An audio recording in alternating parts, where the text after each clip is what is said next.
welcome you live to the granddaddy of all stock car facilities, the famed Darlington Raceway in Darlington, South Carolina.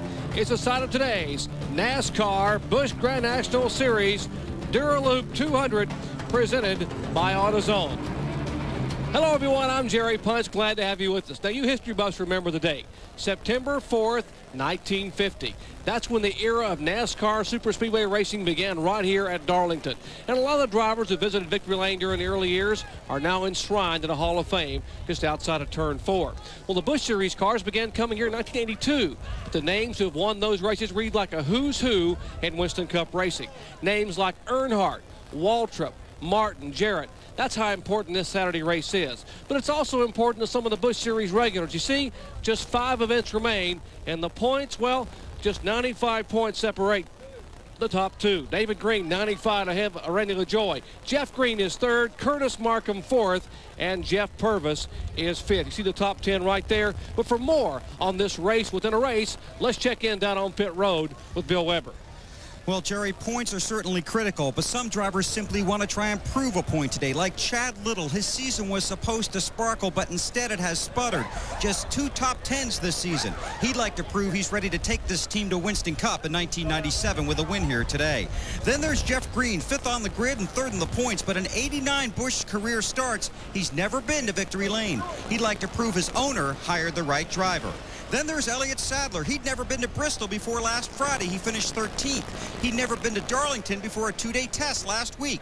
He starts 6th. Then there's Randy LaJoie, 2nd in points, 4 wins, but 29th last week at Bristol. He starts 7th today. And finally, well, there's this guy, David Green. All he's done is win 2 races, and he leads the points. What he'd like to do is chase down his 2nd Busch Series championship while eyeing potential offers to move to Winston Cup in 1997. He starts 16th today. And what's that margin in the points lead over Randy LaJoie? Oh, yeah, 95. But not where you start, but how you race here could be extremely critical. For more on that, let's go to Kyle Petty. Thank you. And 2 things that are going to be really critical today is this Unocal 76 gasoline and these Goodyear tires sitting over here. They're very, very important. You can run this race on 1 stop, but I don't think a lot of people are going to try that strategy because tires give up before the fuel runs out. That's just the way it is. There may be a few of the Winston Cup drivers and a few of the drivers that are a little bit more conservative on tires that try to stretch it and try to gamble and try to use that strategy and try to make it a 1-stop race. But a lot of people are going to make this a 2-stop race. Now, with some guys that have to use big strategy to get from the back to the front, we've got John Kernan. Well, Kyle, Todd Bodine in the last practice session before qualifying broke a motor, did not get to qualify. He starts all the way back in the 39th position because he had to use a provisional. In fact, the last month been like a nightmare for Todd and his team. The best finish, Talladega, 23rd. They've gone from 3rd place in the points all the way down to 6th. Todd looking to go toward the front and change his luck today. Starting shotgun on the field way back by himself in the last row is Larry Pearson. He won the spring event at Darlington last year, but Larry's team has been in transition this year. A lot of bad luck, and this could be this team's last race of the season. Also, Larry's crew chief, Ryan Pemberton, is leaving the team after today's race. He's going to a new Winston Cup team for next season. These guys have a lot at stake this afternoon. There's one guy in the field who's got a lot at stake tomorrow, and for more on that, we go upstairs to Dan and Benny. There's it, folks. Dale Jarrett, the driver of the Band-Aid Ford Thunderbird. Tomorrow, in the Mountain Dew Southern 500, he has a chance to pick up a $1 million bonus if he can win the race. He started on the pole. He's got a great start. I got one question for you, Ned. What on earth is he doing in this race today? Sounds dumb, don't it? It does. Well, there's 3 reasons. That he loves to race, and he made a commitment to his sponsor, Band-Aid, long before he became eligible for the $1 million that he would run this race, so he's going to honor that commitment.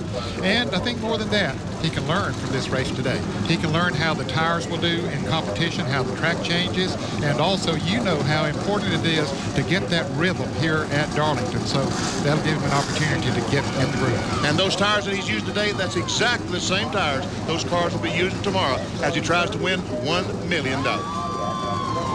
We'll follow Dale Jarrett's run today and tomorrow for the Winston Select Million. But today, it's the NASCAR Busch Grand National Series Dura Lube 200 presented by AutoZone.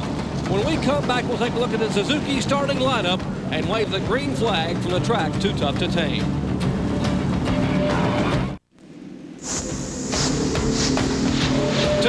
high-speed world coverage of the NASCAR Busch Grand National Series. Dura Lube 200 being brought to you by Suzuki. Your Suzuki motorcycle and ATV dealer has the ride you've been waiting for and the financing to get it. By McDonald's, on the track and in our restaurants, just watch us cook. And by Quaker State, the motor oil that exceeds the highest standards for engine protection. 43 cars will start. Take a look at our Suzuki starting grid today here in Darlington.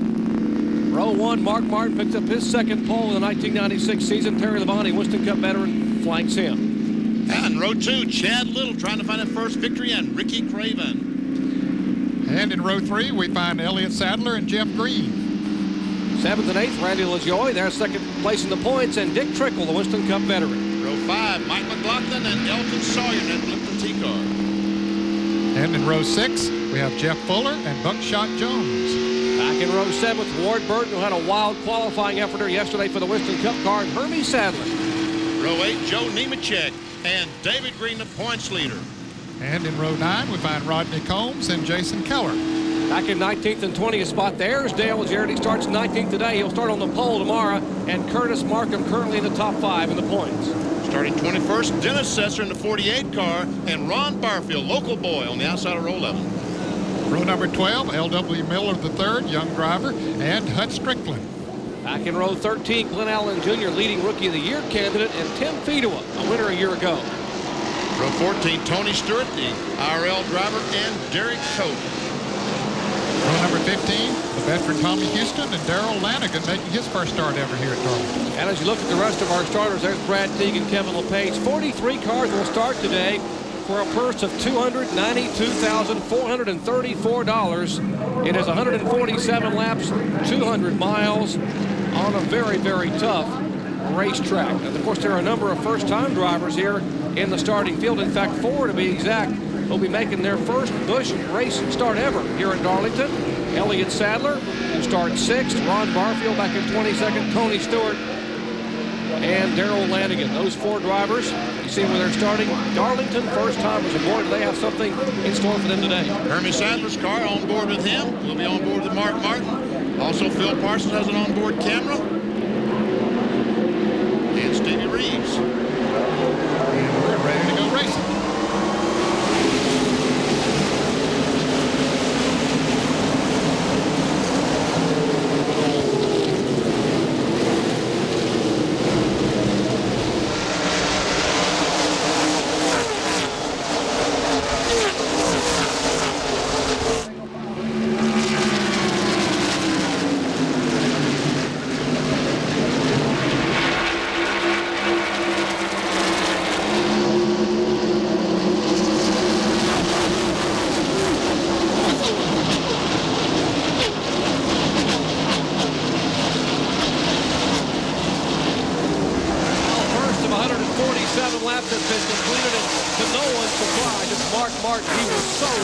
Yesterday in that final Busch Series practice.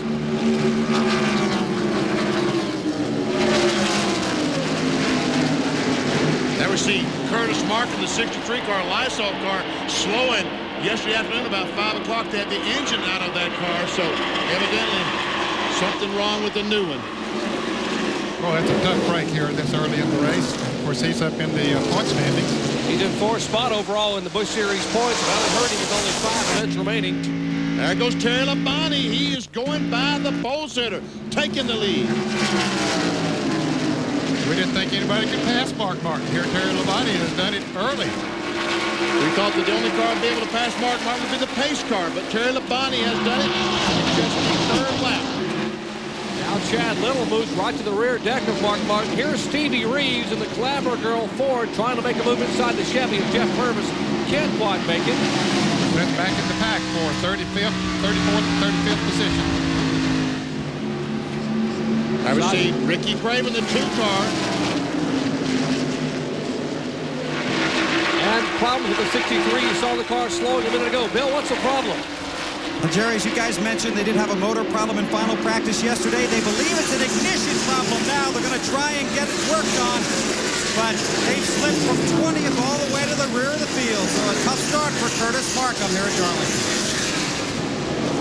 And now Terry Labonte begins to stretch it out somewhat, about 3 or 4 car lengths over Mark Martin, Chad Little, Ricky Craven, Jeff Green. Those are the 2nd through 5th place cars. Ward Burton going by the 38 car of Elton Sawyer. Comes Buckshot Jones on the inside. Takes a spot away. And there's Joe Nemechek in the 87 car. Nemechek will be trying awfully hard that 87 car today because the 87 car did not qualify for the Mountain Dew Southern 500.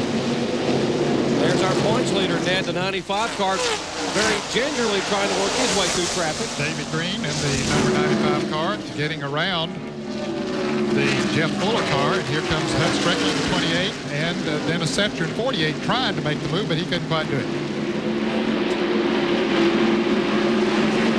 There's Randy LaJoie, the 74 car. You heard Bill Weber tell you he finished 29th last week and lost 54 points. And he is now up in, what, 5th position and trying to make a move on 4th spot. And he gets a nose alongside. He should have the advantage going into turn 3. Let's see if Craven backs out. Yes, he does. And that was a smart thing to do. There's Jeff Green, the 3 car, trying to follow LaJoie by. Could not do it. We see Jeff Green, the 3, is running 6th. Here's Brad Teague in the 75 car. 26 is Derek Cope. The 15th is a first-time Darlington starter, Tony Stewart. He's getting a real education about stock car racing as he follows these fellows around the Darlington Raceway. That's back about 25th, 6th, and 7th in the middle of the pack.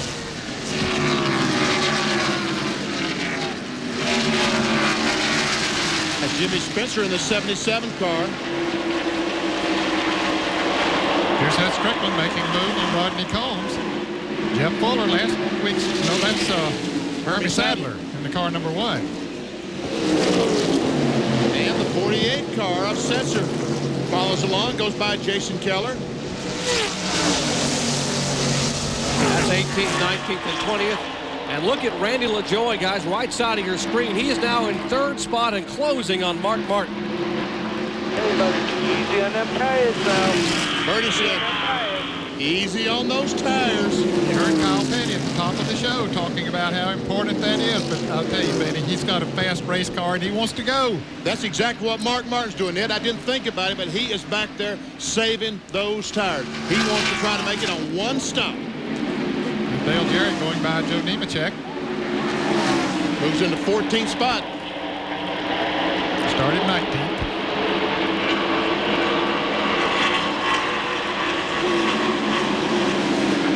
Mark Martin just moves over and lets Randy LaJoie go. Ned, I bet you he's playing the tire strategy. I think that's a very good observation. I would have to agree. Boy, look at LaJoie just stretching it away. Pulls him by 2 car lengths off of turn 2. Now the battle side by side for 4th spot. Craven almost to the inside. No, thanks better up. It falls back in behind Chad Little. And there's problems over in turn 2. Looks like Tim Fedewa. Apparently, he got a little tap from behind. We're being told by our spotters of the Kleenex car. That's the Doug Taylor Motorsports machine. Comes in contact, and that'll bring out caution for the first time today. Fedewa rides the concrete. Gives a big Darlington drop. Look again at what happened. There we see the 19 car. That's Darrell Lanigan, another driver, his first race here. He's trying to get alongside the 40. A little bit of bump to the left rear, and we see that Fedewa loses control. When he saves it, goes in, hits the wall with the front and then the back.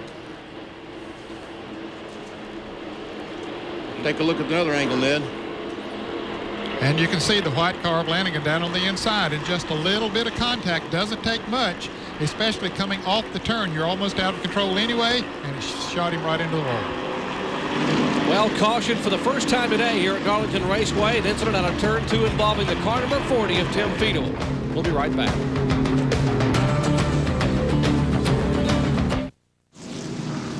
Back at Darlington Raceway under caution for the first time today. 29-year-old Tim Fedewa's Ford has come to rest just out of turn 2. There they're trying to pry some of that Kleenex Ford Thunderbird away from the wall. Let's show you the view that Stevie Reeves might have had from the Big A Auto Parts roof cam. Well, he was right behind it and was able to go low and miss it. Once again, another angle is Lanigan in the white 19. Goes up and just barely touches. But I tell you, from that in-car camera shot, you can see just how violently the 40 car hit the wall, how the rear jumped off the racetrack. John Kernan is with Tim Fedewa. John? Well, Tim has gotten out of the car. He's all right. He's made his way over pit wall, headed back to his pit.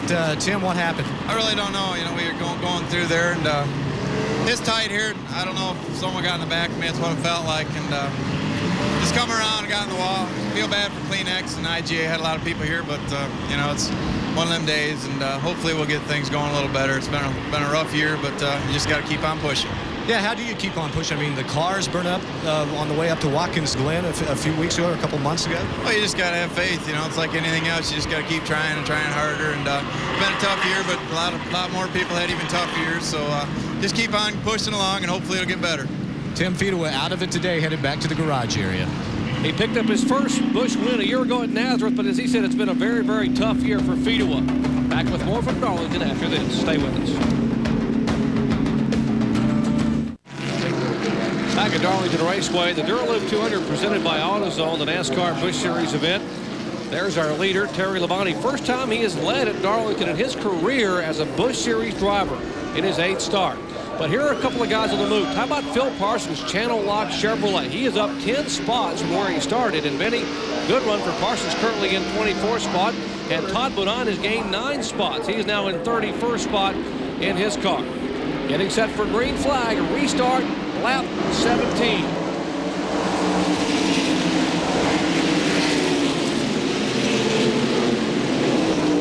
And this time, Dale Jarrett is able to get by the 47 car of Jeff Fuller. If you watched the race last week in Bristol, you saw just a lap and a half to go, 47 and 32. This time, Jarrett is able to make the move. See them fan out as they come off of turn 2 and on the back stretch, and then they have to get single file going into that turn 3.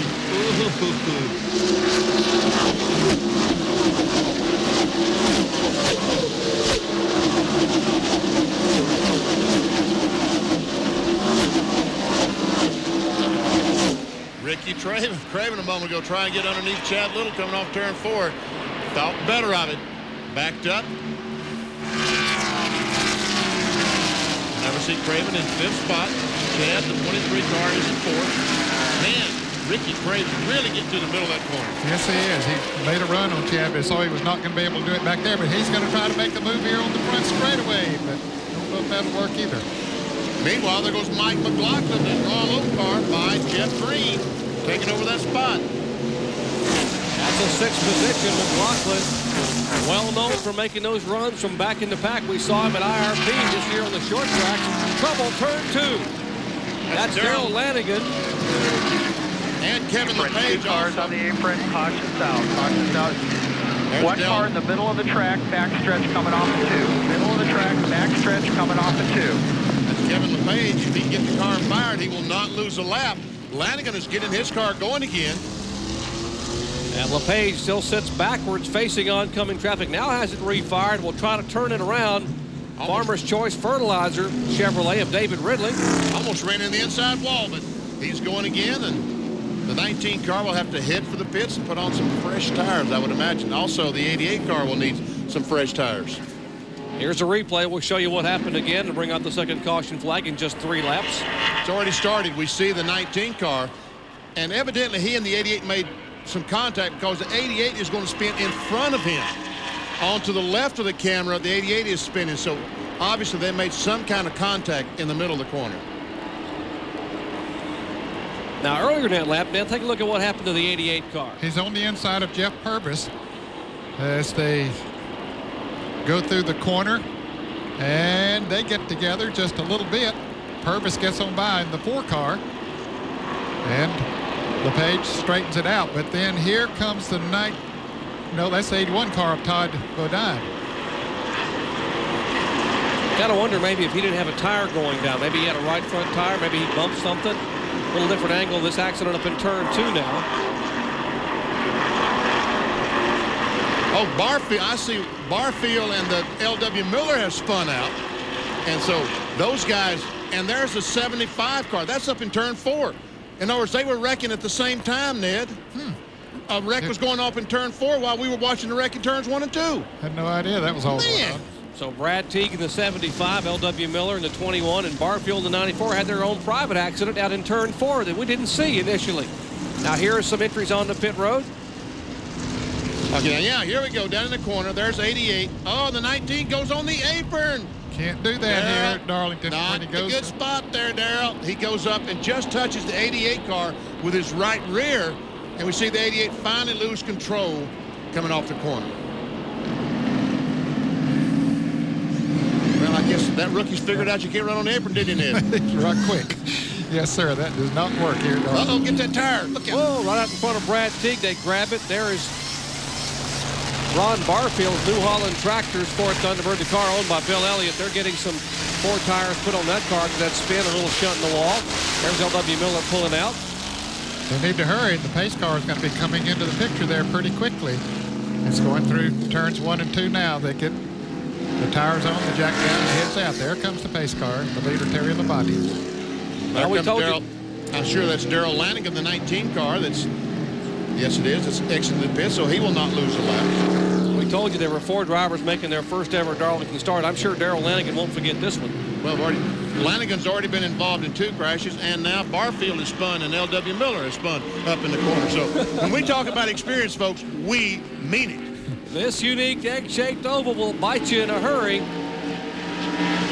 they're going to call off the restart here and get them all lined up. And while they get them lined up, we'll take a quick break and come back with more green flag action. Folks, you don't want to miss this one. It's going to get even more exciting when we come back to the track Too Tough to Tame.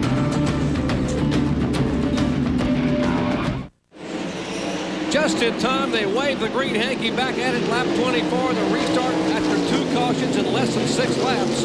And Terry Labonte pulls them off turn 2. Randy Joy in second place, Mark Martin third. Chad Little fourth, and Ricky Craven fifth.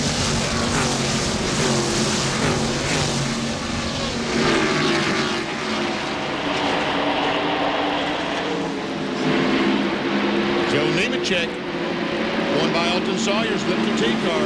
That's Nemechek in the blue and white car, and there's David Green, the points leader in the 95, the Caterpillar car. David Green is back in 16th position. Here's Ricky Craven in the car number 2, the car 34. Mike McLaughlin making a move on the inside of Craven. Whoa! Oh, Ricky didn't want to give up that spot, did he? Something needs to give here, I'll tell you. Hey, they made it to the corner. I'm impressed. I'm very impressed. That's 5th position. It's 5th, 6th, 7th, and 8th right together. Craven, the car number 2, is the 5th place car. That's the front 4 going by. There's Craven, 5th, the 34 McLaughlin, 6th. There comes Green. Trouble. That's like Phil Parsons, isn't it?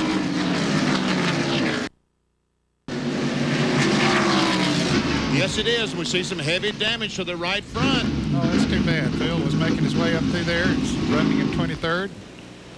And it looks like he's got the engine started again now. Heavy damage the right side of that channel lock Chevy. Phil in 7th spot in the point standings with just 5 events to go. Has tagged the inside pit wall. Brings out caution number 3. I guess he's going to drive around to the pit wall where it ends there and go down pit road. I guess that's his plan. We can see, man, some heavy damage to the right side of that car. And I'll bet there was a reason for him spinning into that wall, too. More than likely. Let's take a look at his in-car camera, see if we can see what might have happened. Down on the inside of Jeff Purvis in the car number 4 right there. And looked like they might have made a little bit of contact. Wow, that hurts to listen to that. There we see Phil. He's trying to go straight, but has very little steering in that car. Well, he had come all the way from 33rd starting spot to about 21st in the first 25 laps. So he was certainly on a tear toward the front in the channel lock car, but now he's going to hope just to try to get it fixed and get some points. Phil's already re-signed with Channel Lock again for 1997. Yes, Channel Lock people. Some spotters are saying that Todd Bodine and Phil might have made some contact. We have not seen that, but Some of our spotters have reported that. There's the Cape Canaveral Cruise Lines machine of Todd Bodine. He's on the move. He's in 24th position. He started in 39th, so 15 spots he's gained in 27 laps.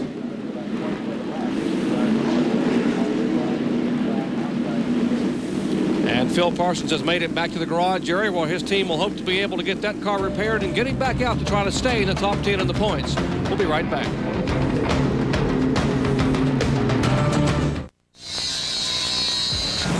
Track Facts are brought to you by Quaker Steak, the motor oil that exceeds the highest standards for engine protection.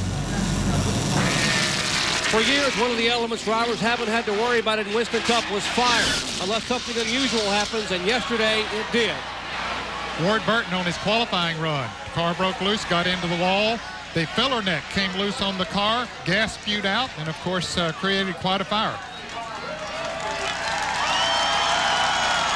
In qualifying for the Winston Cup event, a different angle showed you the car backing into the wall, and watch the hose just pouring fuel around and it ignites.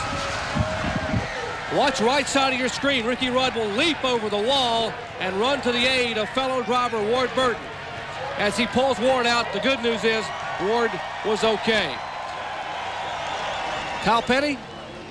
What you just saw was the driver's worst fear. Fire. Sitting in a car, being strapped in, you saw Ricky Rudd try to go get Ward Burton out. The crews know that. The people on pit road know that. NASCAR knows that. They station firemen every 2 or 3 pits. Each crew member or each crew carries a fire extinguisher on their toolbox. So in case something happens during work week, while they're working on the cars, if the carburetor backfires up through there and catches things on fire. But something new that the base team, the 74 team, is carrying is a fire blanket. They've had incidents where the car has backfired during the refueling process. It ignites the fire. The fireman or the fuel gas man goes up in flames. My father had a gas guy get burnt real severely 2 or 3 years ago. This is something you wrap the fireman in or you wrap the gas man in, lay him on the ground, and puts the fire out.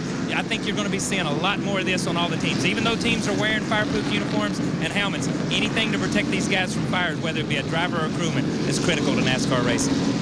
Boy, indeed, Kyle. I was in the middle of that fire the King had in Atlanta a few years ago, and it was nothing but an inferno on pit road. Fortunately, those are very, very rare.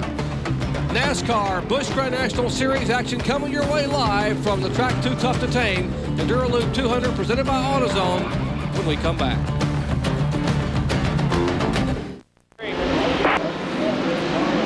Back lap 33, the spotters yelled green flag. That's indeed what we have back at Darlington Raceway. After 3 caution flags, the last one lasting just 6 laps.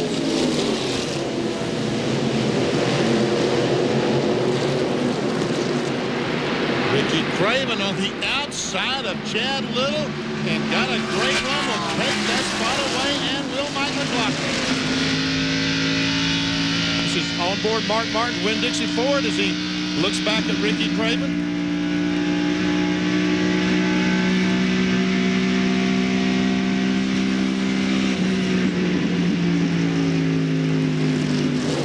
And here's Dennis Setzer driving the uniforms machine, subbing for Randy Porter, who's away this weekend, and he has slowed dramatically. He was being shown at 17th spot. And Mark Martin, is something wrong with his car? No, he just backs off and let those guys go. Yeah, I think they were racing a little bit harder than he wanted to race right now. And I think I have to agree with you. He's conserving those tires. You heard Kyle Petty tell you at the top of the show, some of the veteran drivers are going to probably try to ride it and really conserve the rubber. That's what Mark Martin may be doing. Setzer, by the way, we are told, has a motor problem in the car number 48. Tough break for Dennis Setzer. And Randy LaJoy closes up right on the back bumper of Terry Labonte. He's got a run. Jeff Purvis has a run there. He goes by Rodney Combs. There's Derek Cope. Here before the lead. Turn 1. Randy LaJoy, the Fina Chevy Wolf, just squeezes right in front of Terry Labonte and takes the lead here on lap 35.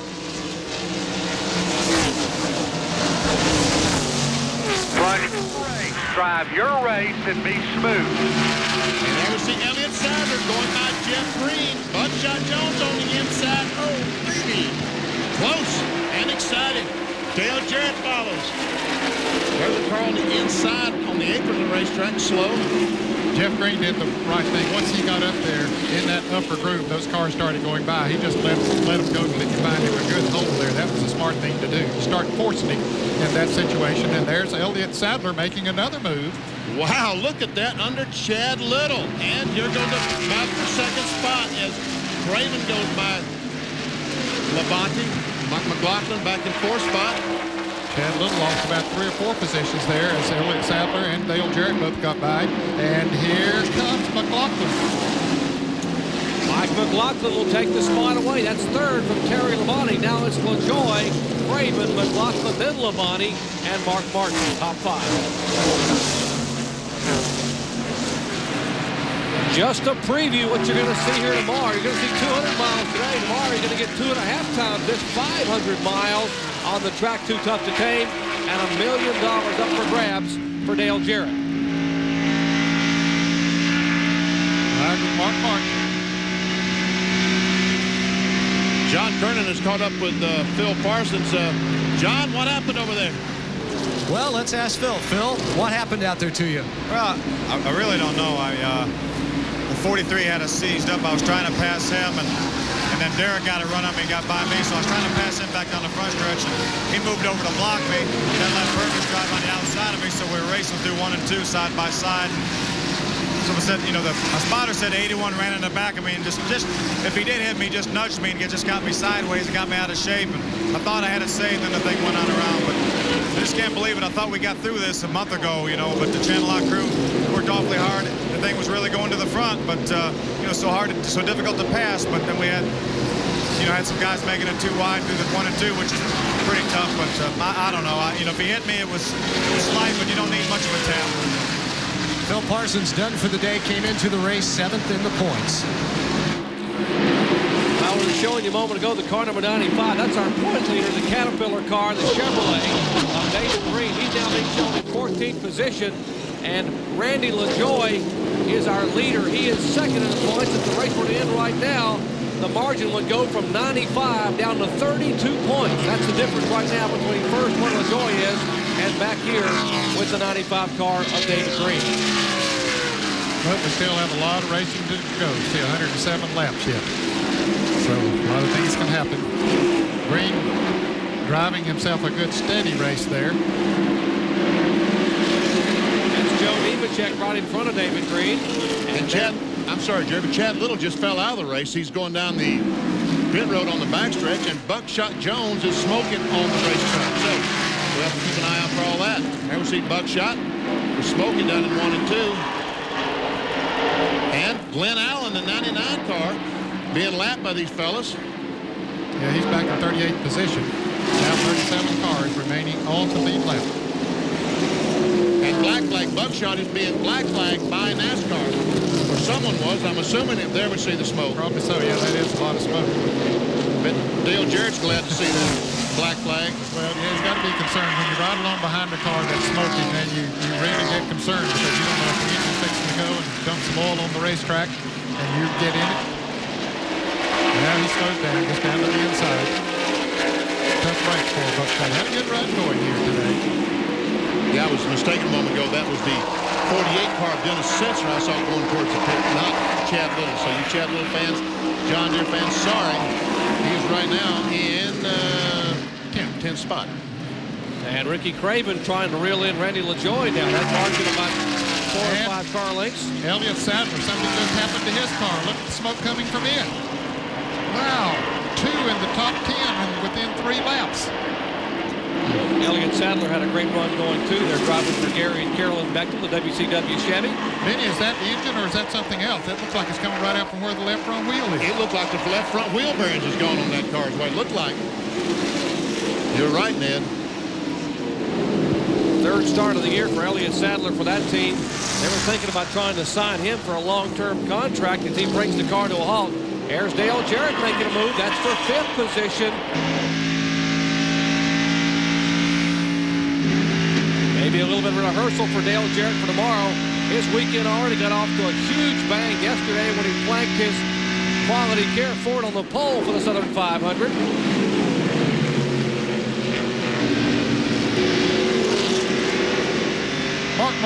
might be a little bit tight, Benny. Could be. Yeah, but he doesn't want to abuse that right front tire.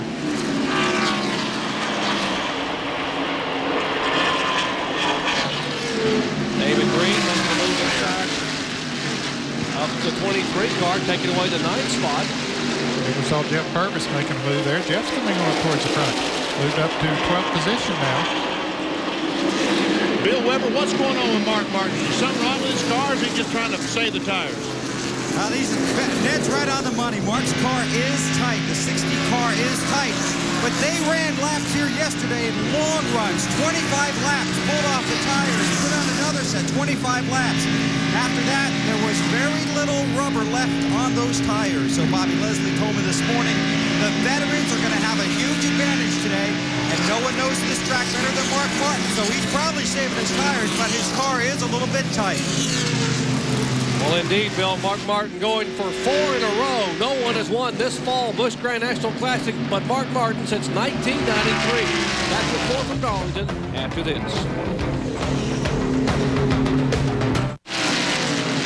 Back at Darlington Raceway in Darlington, South Carolina. Ricky Craven just a moment ago scooted by on the inside. Made it look easy when he slid by. And I say slid by the 74 car of Randy LaJoie. The first time Craven has led either a Busch race or a Winston Cup race here at Darlington.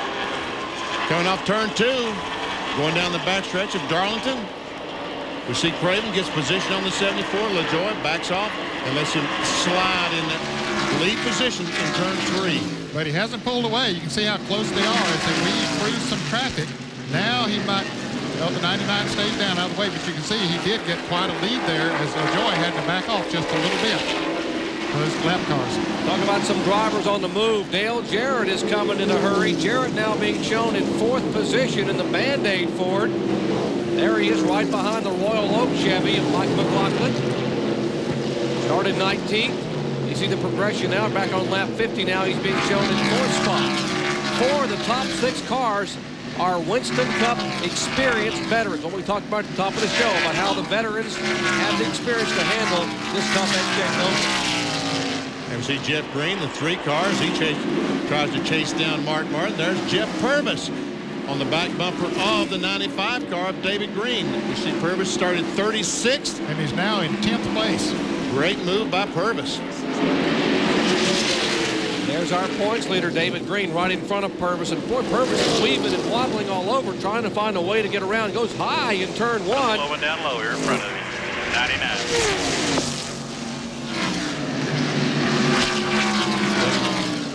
David Green's spotter telling him the 99 car was slow up in front. Look at Hut Strickland, started 24th. He is now 8th, so he's got that car on the move. Oh, they caught Glenn Allen at the very worst spot on the racetrack. They lose several car lengths to Hut Strickland. Sanders now trying to work heavy traffic. That is the car number 2 of Craven. Ron Barfield, that goes by the 94 car. There's Darrell Lanigan. Craven will back off and tiptoe around the young man he knows has never been here before. And Mike Wallace up at the 90 car. And Wallace chassis not up to snuff today. Lanigan is shown in the 33rd position. He's been in 2 spins earlier, but didn't seem to damage his car too much. But he's trying to stay on the lead lap. And ooh, he got a little high and a little loose. Craven got on the inside of it. But the 74 car, now he gets the pass. Clear.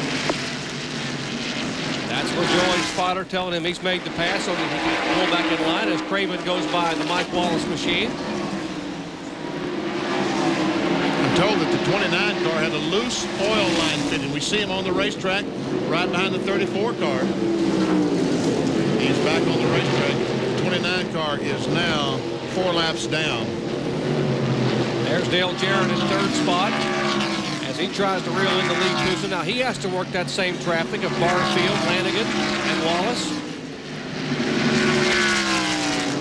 There's the car Benny was talking about, the 29 of Elliott Sadler.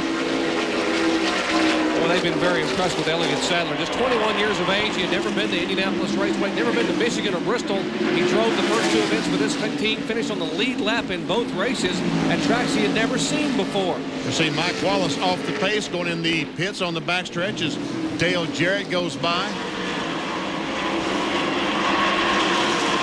Field summary showing where your favorite race driver could be running, also showing in parentheses where they started. There's our leader, Ricky Craven. Second place car, Randy LaJoy. Terry Labonte has dropped all the way back to 7th position. And Mike Wallace is in the backstretch pits, and John Kernan is there. This will be Mike Wallace's second pit stop. He got lapped just a couple of laps ago, so they decided to bring it in. They're close to his scheduled time, so it'll be a 4-tire change for Mike. Didn't see a chassis adjustment, but the car not handling quite the way Mike would like it, just a little bit tight. And we'll take a look at the tires and let you know how they look in just a moment. But I understand Terry Labonte might be pitting now. Well, Terry Labonte heads down pit road, and he'll be headed toward you, Bill Weber. Terry, he called his crew, said, I cannot race this car any longer. I'm sure I will blow a tire. So he comes in under green. This will be 4 tires. They're going to take 2 rounds of wedge out and come up on the front tires 1 pound. They work around to the right side, put in fuel. They do get to 50 laps and then 50 laps again. You can do this on 2 stops and 2 sets of tires. The rule is 3 around to the left side now. Also, several of these teams have been bargaining for tires. This team only had 2 sets of sticker tires. They got a third with a 10 car, fell out.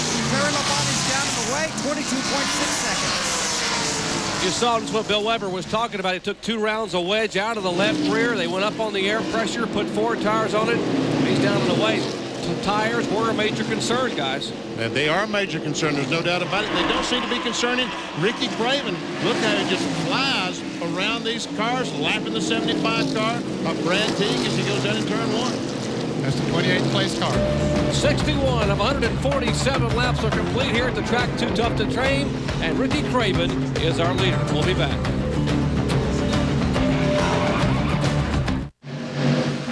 Back at Darlington Raceway, there's our leader, the DuPont Colors, Chevy Monte Carlo, Ricky Craven, being shown up front in the car number 2. Behind him, Randy LaJoy is a second place car, but LaJoy is going to get some heat pretty quickly from Dale Jarrett. LaJoy has dropped back almost 2 seconds behind Craven right now. You can see the difference in there. You can see Jarrett right on LaJoy's back bumper.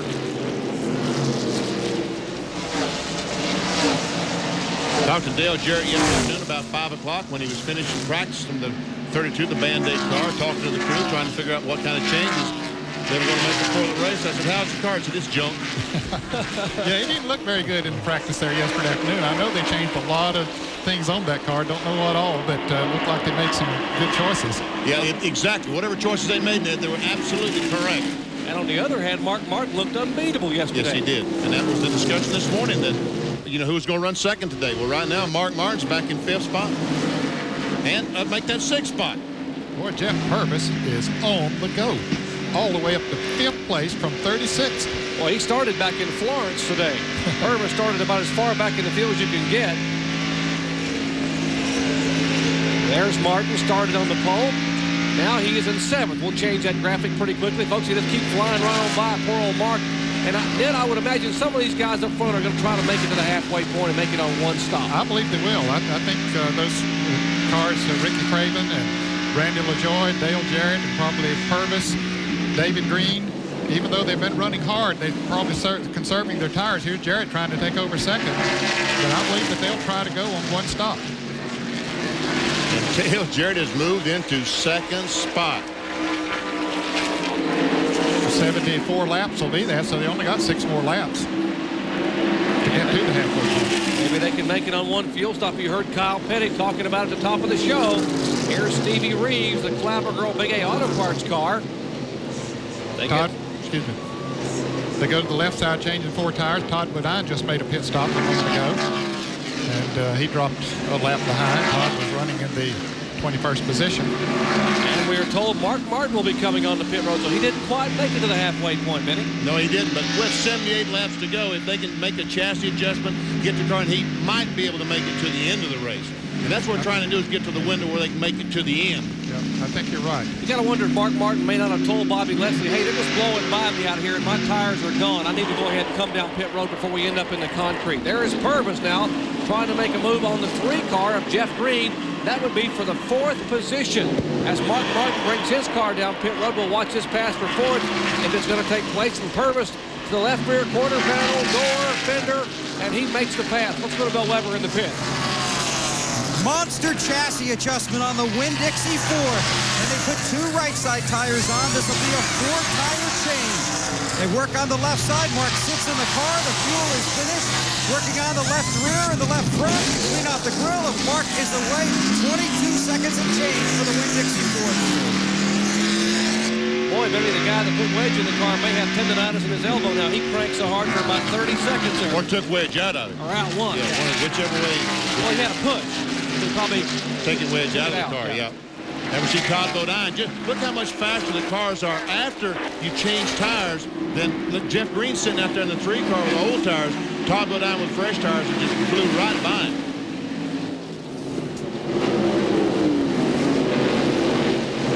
Now Mark Martin and these cars that have stopped, there he goes right by the 4 car, and they're just blowing by these cars. Chad Little about to make a pit stop. Chad running in the 16th position. We're 2 laps away from halfway. Here comes the John Deere Pontiac of Chad Little. Boy, he needs a break here in 1996 after winning 6 a year ago. He's winless here this year. Brings that car down. Gary Cogwell, Harold Holly and the crew go to work. They will change tires, fill it up with fuel.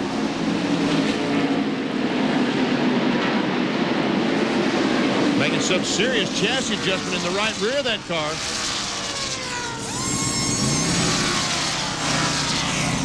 Go around the left sides of the John Deere car.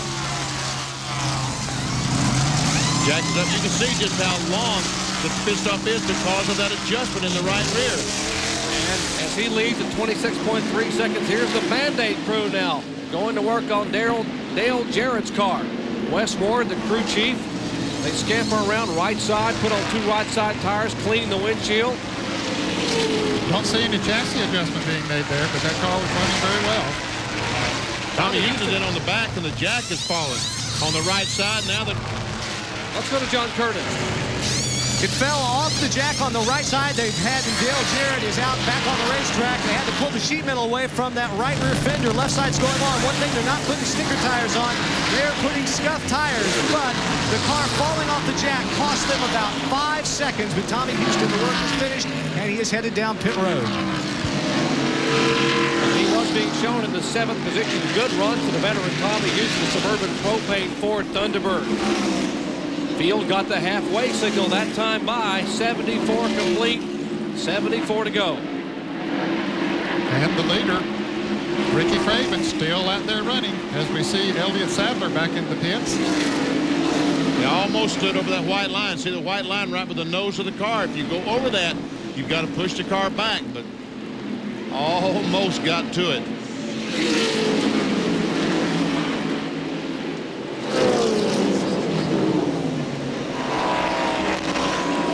Jason Keller slowing down. And the 74 car, Randy LaJoy, heads down pit road. And you see Keller coming in. You'll see LaJoy right behind him. They're going to be headed down toward Kyle Petty. Kyle? Hey, guys. Jason's pulled a good stop here now. LaJoy's been talking about coming in for the last 3 or 4 laps. He's wanted to come in. They couldn't figure out whether to make a chassis adjustment or not. They've just been working on air pressure. They've gone up on the right front. They've gone down on the left side. They've just jacked it around left and right side. Don't think we're going to see a major chassis adjustment. It was just there. He slid through his pit. Come in too fast. He's got to back him up. They backed him up. That's going to cost him some time right there. This is going to be a 4-tire stop. There's a bunch of stuff on the grill here. He complained with these temperatures up a little bit. So this is just a basic pit stop, but it's costing you some time. There's the 4 cars. Maybe it's Spunk coming in the pits. I don't know. He just been out coming in the pits, Kyle. I don't think, but there's no caution flag because he is out of the way. And we see some damage to the left front fender of Jeff Purvis's car. Looks like the car man got against the inside wall, man, coming in. I think he did, Jerry, and that damage is going to hurt him. His car was flying, but now that's really going to hurt. Not only cost him a lot of time. Let's go to the pits and Bill Weber. Well, he limps in here. The crew is disgusted. Jeff has his hands on his helmet, shaking his head. They're going to try and pull off the left side tires first. Now he shuts off the motor. We got the pull-away sheet metal, was leading the race. They're going to need a second jack. Jeff Purvis's day is just about done. Heartbreak here, no sponsor, leading the race. Might have pushed it a little too long, run out of tires. Along that note, Ricky Craven desperately wants to pit. They're encouraging to stay out a little longer. But Purvis sits here in his wounded Chevy on pit road, talking to his crew, shaking his head, bitterly disappointed. The hammer's out, and that's never a good sign under green. Boy, from 36th to second, what a move by Purvis. And then coming in to make his pit stop, he has this problem. Take a look again. Well, the problem is there's sand. What happens is it's sand, the breeze here, and there is a pretty good breeze because of the hurricane off the coast. It blows sand in that area where no cars run. You drive off the racetrack, you get in that sand and lose control. Kyle Petty. Here comes the Caterpillar car. The Caterpillar car's in the pits. They have done the same thing. They've watched the 74 car. They've been monitoring other people. They've been thinking, okay, let's go halfway. Let's stretch it a little bit further. What you've seen, though, is Mark Martin and those guys get 4 tires and come out there and make such great time on new tires. They can't afford to stay out there any longer. Bill Weber? Ricky Craven made it 80 laps. Now 4 tires for the DuPont Chevy. No chassis adjustments so far that I've seen. Right tires are on. Fuel going in. Cleaning the windshield. 95 returns to the race. Plenty of fuel. Craven down in the way in a hurry. 18.4 seconds for Craven. Wow, what a great pit stop by these guys. What a pit stop by Craven's crew. That's his own Busch Grand National crew out of Concord. Here comes Jeff Green. He wobbles the car, the Goodrich Chevrolet car, driving for Dale and Teresa Earnhardt. He was the leader. Now Craven had a 12.4-second lead over Green when he pitted. But here is Green headed for the pits. Let's go down to Kyle Petty. As Jeff Green comes in the pits, I'm looking at their tires. They're putting studs on. The 2 cars beside of me, the 95 and the 74, they've all put stickers on. These guys are going with studs, which may be a little bit harder because they've had heat cycle to them once or twice. Just a basic pit stop. He's changing right side tires. They're going to come around and make the left side. I don't see any chassis adjustment at all. Maybe they've made a tire pressure change somewhere before I got up this way. I'm a little crippled right now. I'm not moving that fast. But pretty good pit stop right now. They took 1 round out of the right rear. The car a little bit too loose, so they added a little bit of wedge to it. And 26.1. That's been about the average of a Busch pit stop, 26.1 seconds. But Craven, a little over 18 seconds, folks. He gained 8 seconds, and he already had a fast race car. So I think those guys have been practicing, is what I think. Whoa! Hermie Sadler has to pit, but right now he is the leader. And Dale Jarrett goes blowing by him. That put Dale back in the lead lap is the way that I see it here right now. While we wait on Hermie Sadler to bring in the DeWalt Peoples Department Store Chevrolet, we'll take a quick break as leader pit stops have occurred. Still waiting for Hermie to make his stop. Back to the track 2 Truck to Fame in a moment.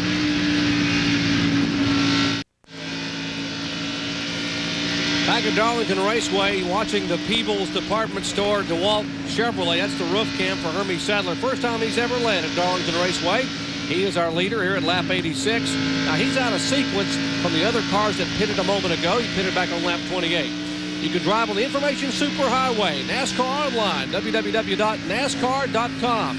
Bring you the same real-time electronic timing and scoring that Winston Cup Series officials use to monitor the races. You can watch the progress of any car on the track, and you'll be able to send email directly to NASCAR to tell them what's on your mind. That's NASCAR online, www.nascar.com. Did you say the Superhighway?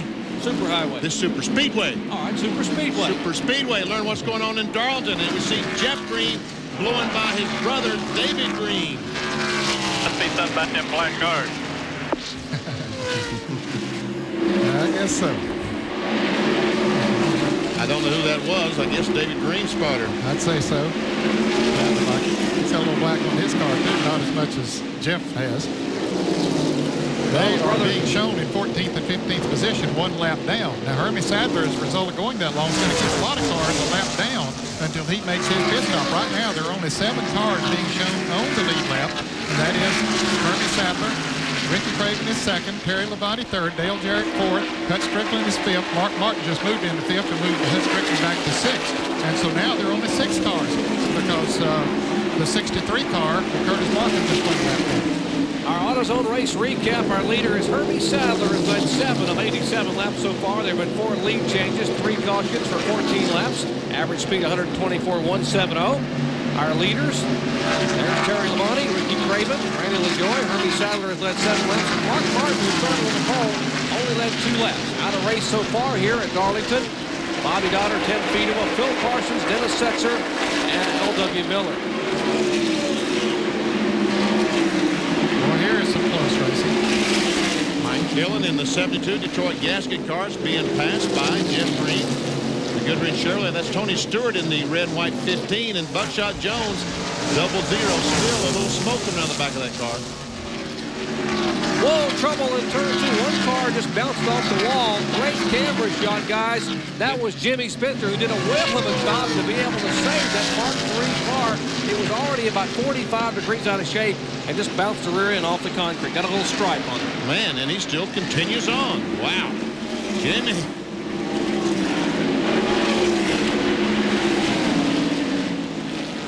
It says Mark III on the quarter panel of the 77 car. It's a car owned by Dan Browder. Here's last week's winner. Boy, what a week it was for Jim Fuller. Good job. Gets by Mike McLaughlin. Plenty of room, Jeff. Plenty of room. Set sail. He's being shown 2 laps down in 25th position. Jeff Fuller is.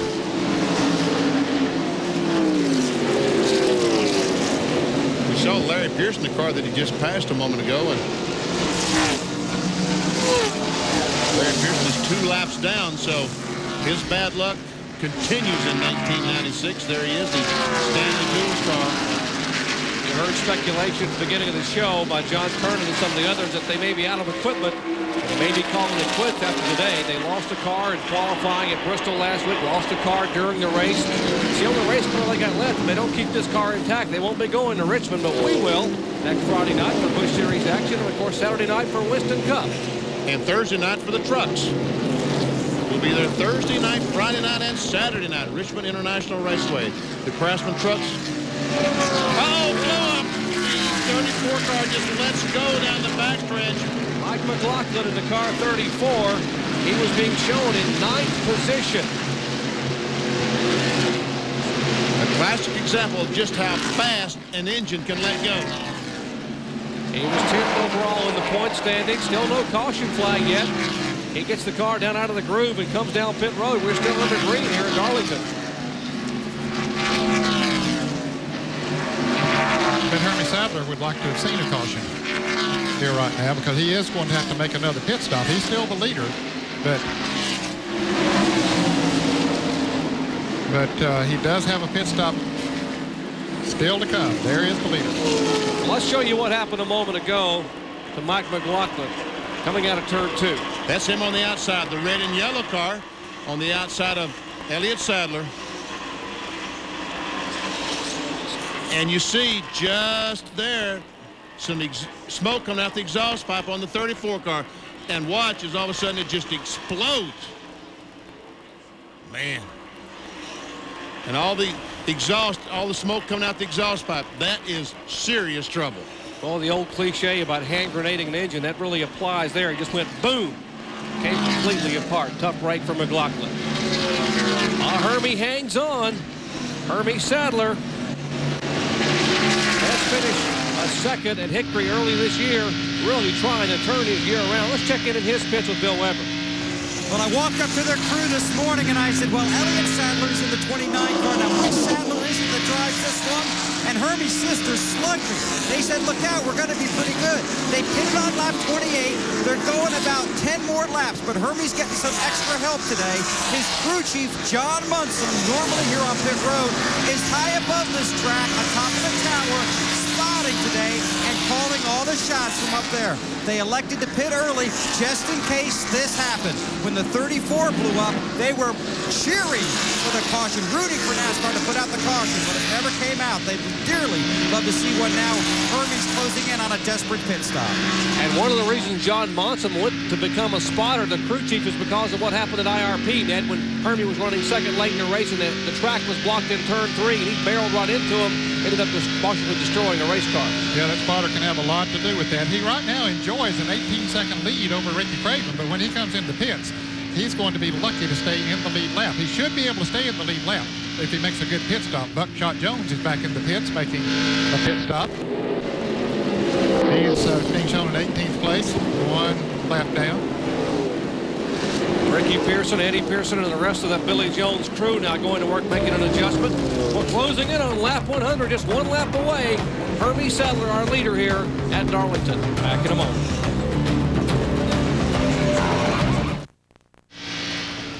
Back at Darlington Raceway, Hermie Sadler continuing to lead here. We're over 100 laps, 102 to be exact. And this race, this Busch Series event, will re-air in its entirety at 4:30 p.m. this afternoon on ESPN Classic. And remember, tomorrow we got a lot coming your way at 12:30 p.m. Eastern Time on ESPN2 NASCAR Today. And then Bob Jenkins will be here to call the action live. Our flag-to-flag coverage of the Winston Select Million. Yeah, it's the 47th running of the Mountain Dew Southern 500. 1 o'clock Eastern on ESPN.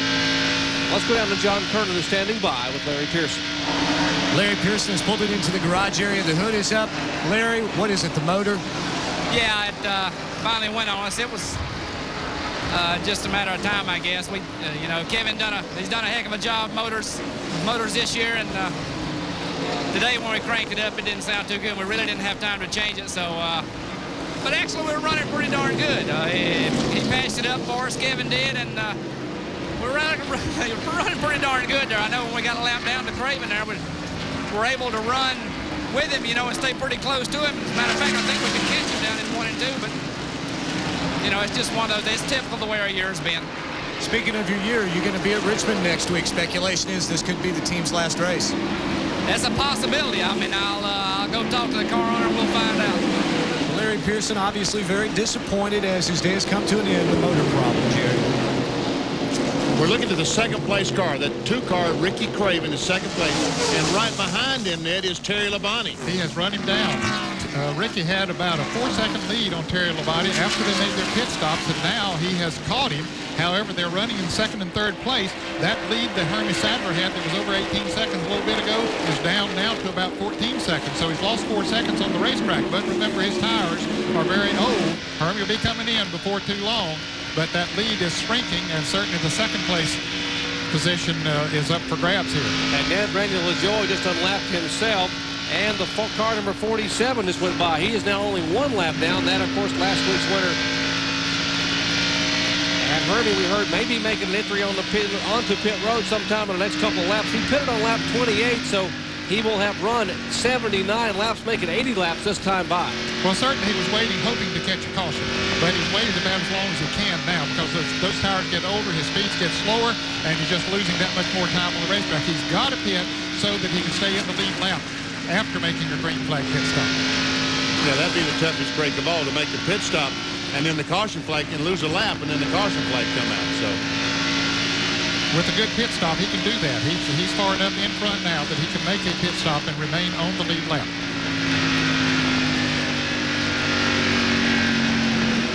He has gone 81 laps since his last pit stop. There goes his younger brother Elliott by. In the car 29, and no one has run that far. 81 laps on a set of tires, and a tire wear was a huge concern. We are less than 40 laps to the conclusion.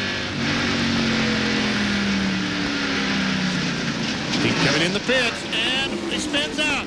He spins out trying to get in the pits. That doggone sand that got him, he made a late entry on the pit road.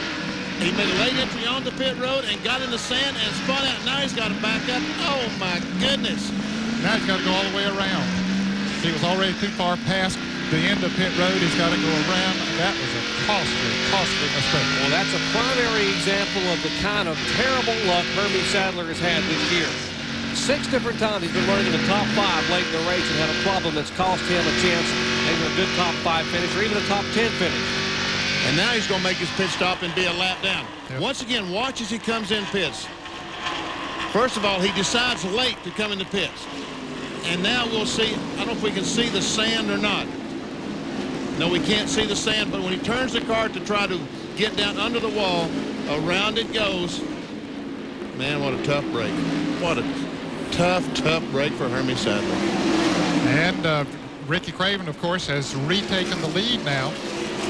Another angle, this time from the roof cam of the DeWalt Peebles Chevrolet. Yeah, Benny, that was a very late entry into the pits. He had to almost just turn it square left. And to do that, you got to be slow. And with 82 laps on those tires, there's no way they're going to grip the racetrack when he just cranked it hard left. There's the crew now, the DeWalt crew now changing tires on Hermie Sadler. Bill Weber's there. Well, his car's okay, but Hermie's crushed. They warned him on the radio, be careful on the sand when you pit. Be careful. They've got more tires. And now the caution comes out. What a tough break. Hut Strickland down in turn 1 in the wall, brings out the caution flag. Hermie Sadler's luck just continues to get worse. Unbelievable, the kind of luck Hermie's had this year. You hate it for Hut Strickland, but if the caution had come out just 3 laps ago, Hermie would have been the leader, been able to make the pit stop, and there would only been about 10 or 11 cars on the lead lap. Let's check with John Kernan. Jerry, about 12, 14 laps ago, Hutton Strickland had radioed his crew and said he thought he had a right rear tire going down. Looked like the tire was up when he went by just a moment ago here on the backstretch, but he called the crew and said, hey, I just flat lost it. Boy, he almost got T-boned on pit road as Hut pulled in, and that was Patty Moise coming around, trying to exit the pits, and Hut just trying to get what's left of his battered Smoky Mountain Chew car back behind the wall. And the leaders are all coming down pit road. 10-4. And Ricky Craven decided to stay on the racetrack. Why on earth? Or is he pitting in the back? No, he's not pitting in the back. 5's in the pits, 60 in the pits. There's Terry Labonte getting service on his car. Right behind them, the 60 car. Mark Martin, Bill Weber is down there. Bill? 4 tires for Terry Labonte on the 5. They made a chassis adjustment, and 4 tires for Mark Martin on the 60. Now the 3 of the 74 and 95 all go by. The 5 is away, waiting on Mark. The 60 is down and returns to the race. And the 74 car is right in front of you, Kyle Petty. Benny LaJoie slides to a stop. He gets in his pit box this time. Those guys, as you saw him come down pit road, the 5 car was already leaving pit road as the 74, the 95, and the 3 come down. One of the tires has gotten loose and rolled across pit road here. These are all just regular pit stops. I don't see any chassis adjustments. They made a few iron pressure changes on the 74 car. Go! Page is in for a 4-tire change. Remember, early in this race, he spun out, came in, had to change tires, didn't really hurt the car too much. Well, he's been back in the top 10 the rest of the day after making his way back from the back of the pack. His crew swings around to the left side. One of the note Kevin told me prior to the start of the race today said, I feel terrible. He has a bad cold. Let's go back to the front stretch and Bill Weber. Ricky Craven missed pit road. He apologized to his crew. This will be a 4-tire stop in fuel. But he told his crew chief, Kevin Caldwell, as soon as the caution comes out, we've got to discuss what we're going to do. He missed pit road. He apologized. He's getting 4 tires. DuPont Chevy down and away. Ricky Craven returns to the race. Could be heartbreaking. Well, there are 10 cars on the lead lap. Remember a while back we said there were 6 cars on the lead lap when Hermie Sadler had his problems. That puts some more cars back on the lead lap. So right now there are 10 cars. Ricky Craven will be at the tail end of those 10 cars. Let's show you what happened to pull out the caution, Benny. Well, we see on high against the wall going by the scoreboard now is Hut Strickland. I happened to be watching the car when he went down in turn 1, and just like he said, he goes to the corner, the back end goes around, he slides up the racetrack, the right rear catches the wall, and that brings the right front in the wall. Some pretty heavy damage to the Smoky Mountain Chew car. Well, what a shootout we're going to be set for here at Darlington. 33 laps remain under caution for the 4th time a day. Don't go away. We'll be right back.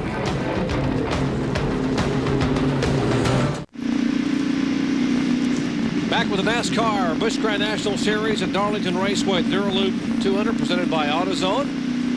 Under caution for the 4th time a day. The driver who brought this caution flag out is standing by with John Kernan.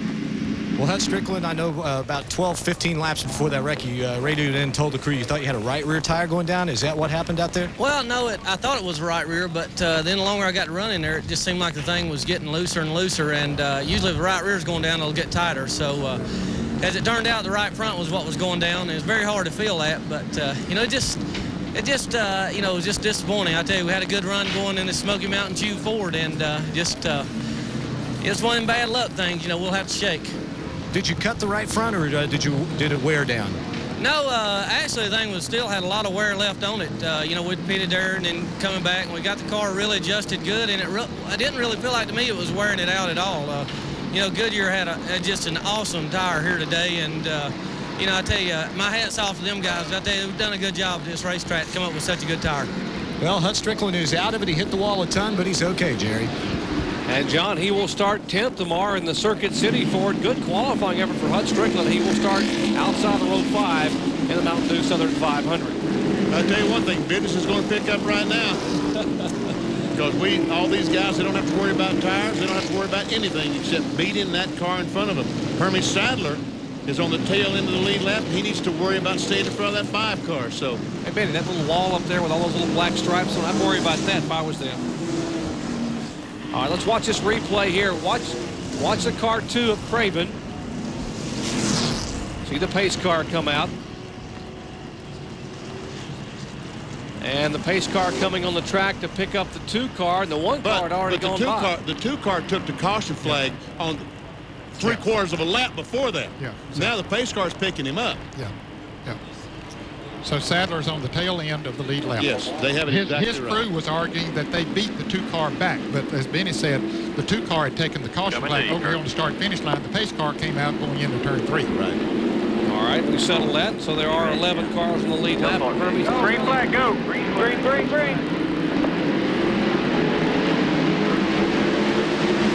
Now we see Craven ducking to the outside, trying to go by LaJoy, and he does it. But meanwhile, there goes Sadler, trying to get by Derek Cope. And he's able to accomplish that. And here comes Terry Labonte in that fair car. Oh, baby. Now he's got the position. And so he will put Sadler 1 lap down as they head out of turn 4. Sadler in the 11th position.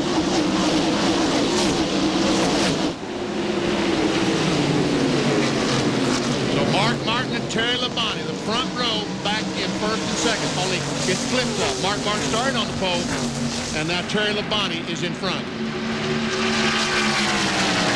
Let's see what that chassis adjustment did earlier. They cranked about 4.5 rounds of light out of the car. Martin had a severe push early in the race. They have adjusted on that car. Bobby Leslie and that Winn-Dixie crew, and now he's about a half a car length behind the Chevy of Terry Labonte. There's the top 10 left side of your screen. Dale Jarrett, David Green, and Craven. Mark Martin wants to get by that 5 car then while his tires are still cold. Exactly, because if those tires heat up, it gets much tougher to pass them. But Terry Labonte's got on fresh tires too. Yes, he does. And right now, it looks like he's put a couple of car lengths on Mark Martin. Terry Labonte has led 40 laps now today as of the restart. Just a couple of laps ago, look at this. Who is that? Is that Jimmy Spencer again? Looks like this is the 77 car of Spencer. Well, he's having all kinds of fun with that steering wheel in turn 2 today. Spencer hanging on again. Very few people could bring that thing back from that sideways position. Boy, indeed, he is a talented race driver. There's Craven and LaJoy, 5th and 6th. And we see David Green directly in front of them. So LaJoy, as good as he was doing in points 100 laps ago, right now losing points to the leader, David Green.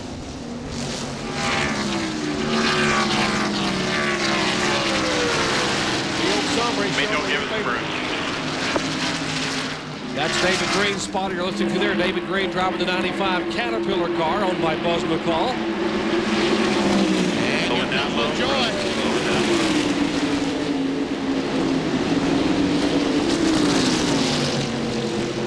Spotters forewarning that the 00 of Buckshot Jones is slow on the inside of the racetrack. They're able to negotiate by him, no problem.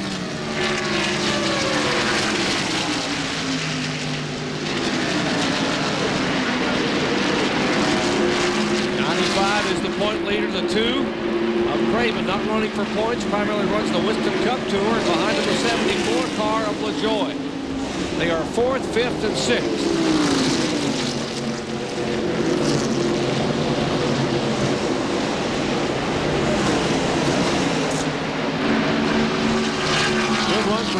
screen back there in the Goodrich Chevy at 7th spot. 47 car you see a moment ago, left side of your screen. There's the Goodrich Chevrolet Jet 3. The 47 car, which won last week, being shown a lap down in 14th spot. That is Jeff Fuller. Joy all over Ricky Craven. There he gets a nose up under it. He's going to get him this time going into turn 3. He's got the preferred line. Randy on the bottom, Ricky up high. Jeff. Clear. You heard the spotter say clear. That was LaJoy saying, slide on up there, big guy. Right in front of Craven. Big trickle back in this Dura Lube car. That's also from position. You see he's running 8th place. Our scoring pylon on the left side, the top 10 cars. The line divides the first 5, the second 5. You're wondering about the top 2. Well, Terry Labonte and Mark Martin have just pulled away from the 3rd place car of Dale Jarrett. Labonte has about a 7 or 8 car length lead over Mark Martin, as they will have 20 to go this time by. There they are. There is Terry Labonte. Make that separation about 10 car lengths back to Mark Martin in 2nd spot.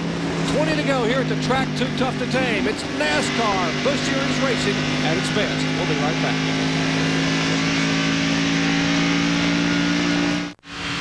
Back at Darlington, you're looking at a couple of thunderheads here. Stevie Reeves, former 2-time midget USAC champion, and right in front of him, Tony Stewart, cut their teeth on some of the action tracks in the Midwest. And that's where we're headed come Wednesday night. It's auto racing excitement on the Deuce, Wednesday, 9:30 p.m. Eastern. ESPN2's Thunder makes its first trip to the action track in Terre Haute, Indiana. 33 starters take to the track in the HUD 100. Yeah, it's the final Thunder of the year coming up Wednesday, 9:30 p.m. ESPN2 Thunder. And take a look at who's trying to reel in Terry Labonte. Mark Martin getting a little bit closer. Yes, moved in within a couple of car lengths now. And you can see Dale Jarrett's 4 seconds behind. His car seems to have picked up a push with that last set of tires. And these two right here are driving away. David Green still leading with Joy in positions. He's a half a second behind David Green. This is down the backstretch. We'll watch Mark Martin go in turn 3. Looks like he gains up in this part of the racetrack.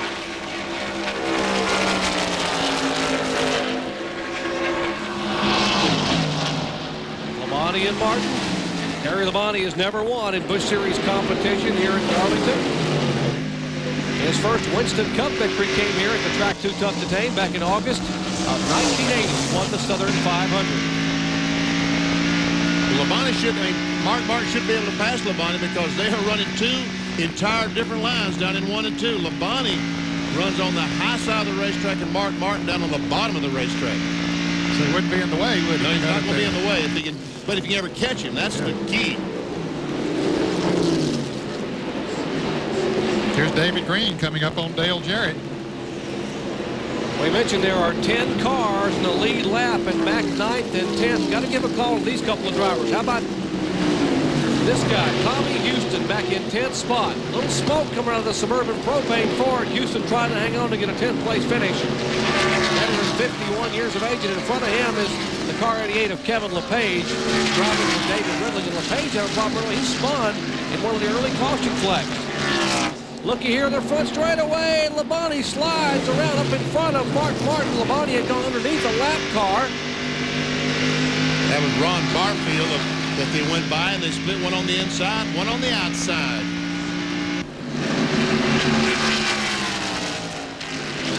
Meanwhile, Mark Martin is there.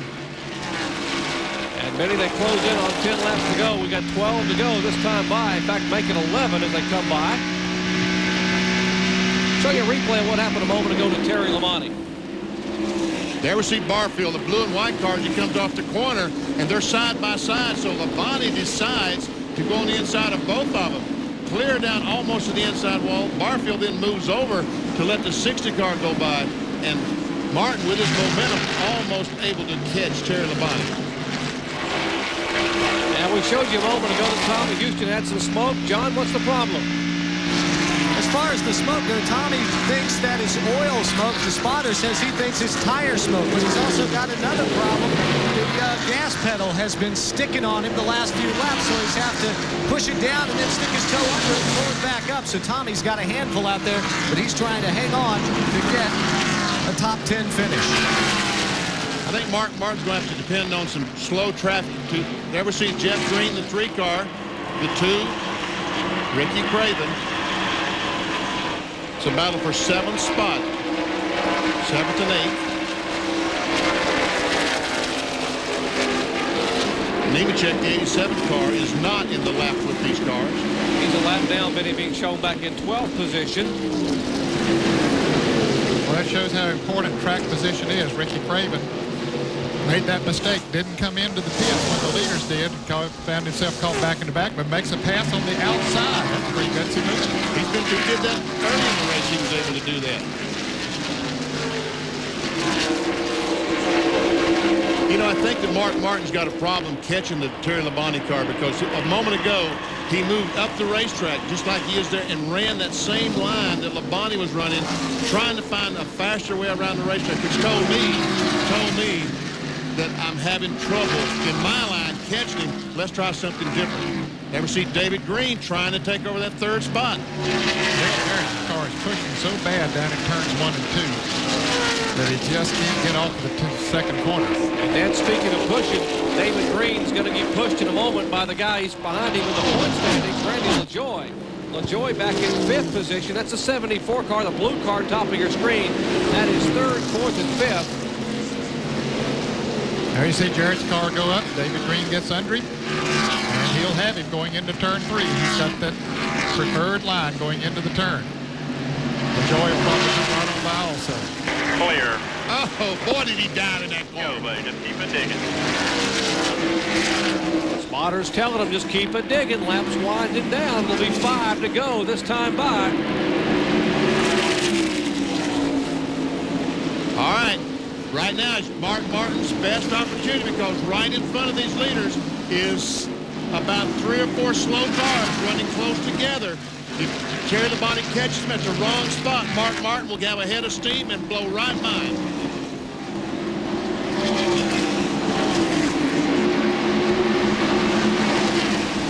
Patty Moise to 14. They're able to get by her with no problem.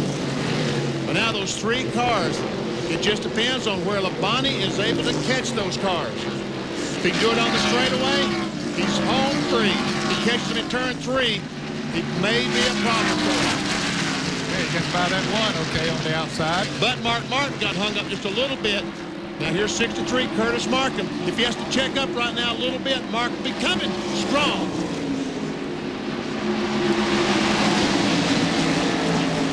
Now Markham is the blue car. Jimmy Spencer right in front of Martin. And now Labonte has to slow down and try to get underneath Markham. Exactly what you said, Benny Parsons, and that let Martin really miss. But Martin had to check up a little bit too, because they had the racetrack blocked. If Markham had suddenly moved over, Martin would be our leader now.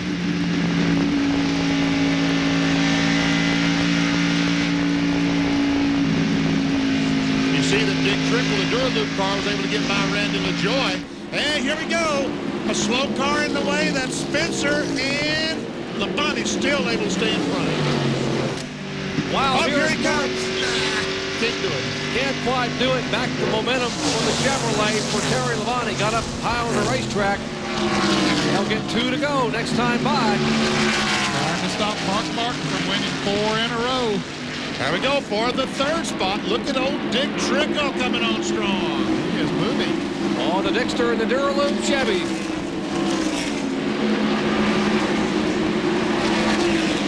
Boy, wouldn't Trickle like to have a good finish in the Dura Lube race. There's a 74 car back in 5th spot now. He is falling back a little bit. There's Dale Jarrett, who had that pushing problem. You heard Ned comment. Now Jarrett trying to fend off Jeff Green. Not going to be able to do it. No, his car's just gotten worse and worse, so he's going back to 8th position now. Was 3rd that time. Meanwhile, our leader's taking the white flag. There we see the Carl Simmons waving the white on the field as he goes by.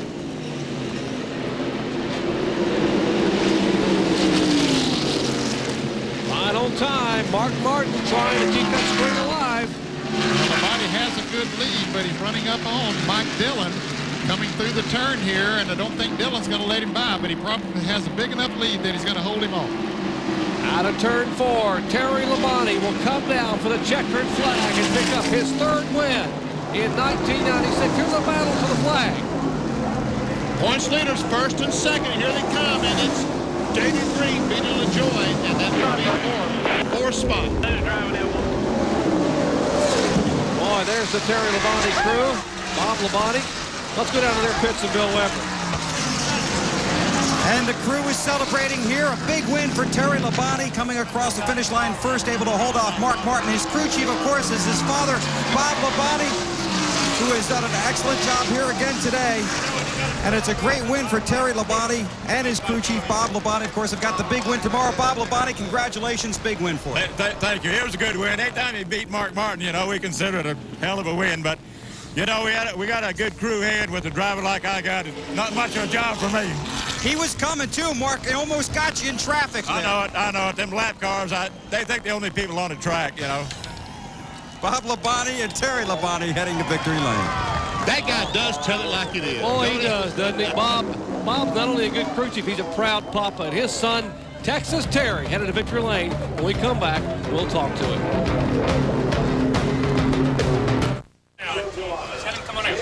Back at Darlington, Texan Terry Labonte in victory lane for the first time in a Busch Series car. Good job. Let's go down to Kyle Petty. Terry, you didn't know during the race they said they were going to give a $1 million bonus to anybody who could stop Mark Martin's streak. What do you think about that, man? Good. You ran a great race out there. I mean, you ran a totally different groove up off too. Did your tires go away towards the end a little bit? It went away, and I had to move up the racetrack a little bit, and I could really get a good run off the corner though when I did that. I could get in the throttle early, and that's where I could beat Mark. And the lap traffic was awful tough there. You know, I got hung up behind some guys there, and Mark made a couple of runs at me there, and I thought he was going to get me. But our Actron Chevy ran great today, and all the guys on the team did a great job. So I'm thrilled. We've come close to winning the past few Busch races, but we've come up short. And I hadn't been to victory lane in a long time. It's nice to be here. I'm glad I got to come interview you anyhow. Do you think you got anything for these guys tomorrow? Dale's running for that $1 million tomorrow. Dale ran awful good in practice day. It was one of the quickest cars. Our car was off a little bit. We weren't as good as we needed to be, but we made some changes, and I'm sure Gary DeHart's got it dialed in for this last practice. Well, congratulations, guys. Hey, Kyle. Yeah, man. Hey, you guys are in victory lane. Turn around and give us a big thumbs up. Thumbs up, dude. There you go. All right, there we go. How about that? A pair of tough race drivers. Terry Labonte in victory lane. His 3rd Busch win of 1996. His 10th career Busch Grand National win comes in his 86 start. We'll be back to Darlington after this.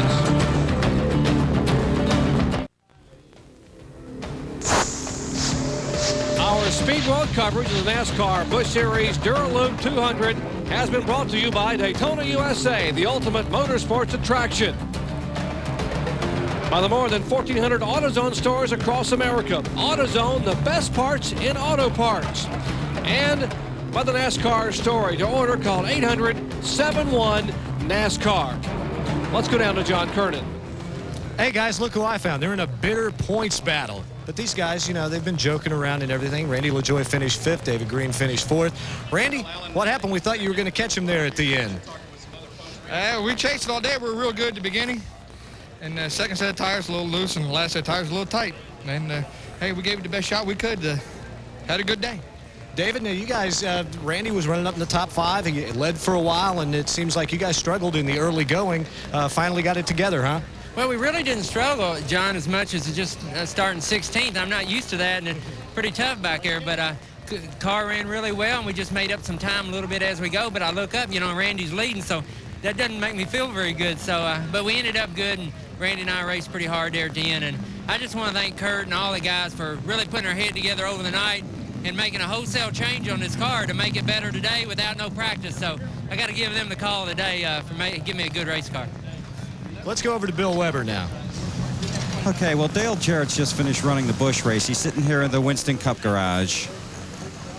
And I believe they were discussing tires because Brad Parrott was in there, and he's in charge of the tires. Larry McReynolds is in there. Ernie Irvin walked over here a couple of minutes ago. What they're trying to do is take everything that Dale Jarrett just gained in the last 200 miles and put that into the 88 car, and of course help out the 28 car as well. He's got a $1 million run here Sunday afternoon. You'll see it live on ESPN. That's one of the reasons, as Ned talked about earlier, he had a sponsor commitment and he loves to race, but he's able to get his rhythm and get some notes here and some information and put it forward into his Winston Cup ride for tomorrow. So you can see Dale is talking to Larry McReynolds, the crew chief on the 28, and Ernie standing here listening as well. So we'll keep watching this, and if we get a chance, we'll poke our head in there and find out exactly what they're discussing. Let's go back up top right now. Well, they could give you a million reasons why that debriefing is so important. I tell you what, the point standings after this event with just 5 remaining, it was a 95-point margin. Take a look now. David Green, Randy LaJoy, the separation up front. Jeff Green, Todd Bodine, Curtis Markham, Jeff Purvis, Keller Parsons, Kevin LePage, and Chad Little. Parsons was 7th coming in, had the problem early, now drops back to 8th, 766 points back of the 7th place. Results, our unofficial results, Terry Labonte picks up his 3rd win of the year. Mark Martin in 2nd spot. Margin of victory there, 0.81 seconds. And 10 cars in the lead. Let Tommy Houston finishes 10th spot. Good run, LePage. Jarrett was able to hang on for 8th. Hermes Sadler, after that tough break, spinning, trying to get in pit road, does finish 11th, 1 lap down. And see Little, Nemechek, Todd Bodine, and Fuller, last week's winner. See, 3 other cars 1 lap down, Sawyer, Combs, and Reeves. Then you go to Ward Burton, number 22, and about 4 or 5 cars there that were 2 laps down, and then a host of cars that were 3 laps down. The remainder of the field, 43 cars started today. You see the cars that are out from Hut Strickland on back had trouble early on. Larry Pearson is still undecided as to whether that team will even make it to Richmond next week or will be on Friday night for the Busch Series action. Mike McLaughlin, tough day. That engine erupting there in the backstretch. He finishes in 38th spot. And, of course, Bobby Doddard gets a finish back in 43rd position. This guy right here goes for $1 million tomorrow. 1 race, 1 chance, $1 million. Boy, he looks like he's concentrating on what happened today and thinking about tomorrow. Well, the drama builds here at Darlington tomorrow. This man, 39-year-old Dale Jarrett, will have 1 chance, 1 race for $1 million. He will start from the pole. Yeah, that's the speed, and he was smiling yesterday. He's got the best shot, clean racetrack, and we're going to bring you all the action live, flag to flag, 1 o'clock Eastern time. Yeah, it's the 47th running of the Mountain Dew Southern 500, and the Winston Select Million is up for grabs. Let's go to Bill Weber. Well, the fans, if you've never been to Happy Hour, we're taking you someplace you don't normally go. We're in Dale Jarrett's office right now. He's sitting in front of his Ford getting ready for the final hour. First of all, the Busch race, you had a pretty good run. Yeah, it went good. Car was really better than what we finished. The last set of tires we put on, we made a slight adjustment to tighten it up a little bit, but I don't know if something happened to one of the tires, but it really started pushing and just couldn't get going there. How critical a step was that race, Dale, toward tomorrow? Were you able to learn anything? Well, I think I've got a good idea of what we need to do, where we need to be here, exactly what the track does, the fast way around here, it looked like with this race tire. So that was critical. I was glad we were able to run the whole race and have a car that was capable of running up front. And you met with your crew. The guys do a lot of work in the garage while you're racing in the Busch Series. Yeah, we had a lot going on here. They knew exactly what was going on out there because we were on the same radio channel. They knew exactly what was happening, so I think we're in pretty good shape. Okay, Dale Jarrett, a friendly smile, ready to go to work. To John Kernan with Kevin LePage. Well, a great run by Kevin LePage, considering he spun out early in the race. But the first thing, guys, that he asked me was, hey, who won the race? Well, Kevin, Terry Labonte did. I guess you didn't have to worry about that part of the race because you and Tommy Houston were really going at it the last few laps. Well, that's true. You know, we talked earlier this morning, and I didn't feel good. You know, still don't feel that great. But the Fireman's Choice Chevrolet, Hedro, and Emily Security Central, you know, all these guys stuck behind me, gave me a shot 14 weeks ago. We came here yesterday, and I just busted the lap. You know, I didn't have a good qualifying lap and got myself way back 32nd. Then all of a sudden, I don't know, 20 laps in the race, I get turned around, flat spotted all 4 tires, and came back in, started at the rear, and I'll tell you, the guys did a super job getting me in and out of the pits. And there at the end, you know, Tommy and myself, you know, we were going at it. You know what? He got by me one time, and I got back by him, you know, the old Earnhardt move, and I mean, he was a master. He's the one that kind of taught me because I watched him, and I always was amazed how he did it here. And we didn't just do it once, but did it 4 times, you know. And after we took checkers, Tommy put on the side of me, thumbs up. And I'll tell you, that's a veteran right there.